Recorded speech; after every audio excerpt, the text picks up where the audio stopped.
So I just returned from an important tradition that's actually in our Constitution, the State of the Union, and this was President Obama's last State of the Union. Now, anytime the President of the United States comes to the Congress and talks about the unique spirit of American optimism, the importance of working together, I think he should be commended for those things. But the President, although he talked about the importance of working together to address our challenges, in my view, did not level with Alaskans or the American people about what those challenges are. Let me give you two examples that I thought were glaring in terms of what the President left out of his State of the Union. First, the economy.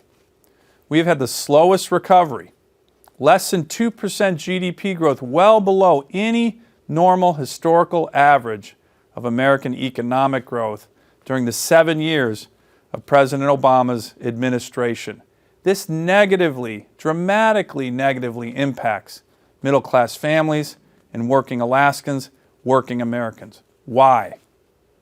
Because this president has overregulated the economy. He's grown our national debt from $10 trillion to almost $20 trillion in 7 years, more than all other administrations in U.S. history combined, and he has raised taxes on hard-working Americans.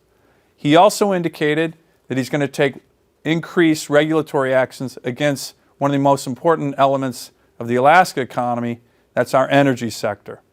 So what I wanted to hear from the President was how to really, truly unleash the might of the American private sector to truly help middle-class families, increase wages, which have been stagnant for 7 years under the Obama administration. And unfortunately, we didn't hear any of that.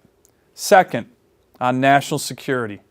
The President seemed to be somewhat delusional, if not fully delusional, of what the stakes are in terms of national security.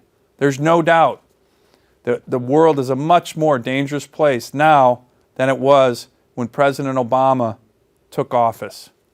And yet, we are now cutting our forces, continuing to cut our forces, pursuant to his national security policies that will give us the lowest level in terms of Army forces since before World War II, the lowest level in terms of Air Forces in the Air Force's history, and a Navy that has under 300 ships. This is not good for Alaska. It's certainly not good for the national security of the United States. Even President Carter, during his final year in office, when he realized that his foreign policy was a failure, that his national security policies were increasing the risk to Americans, he changed course.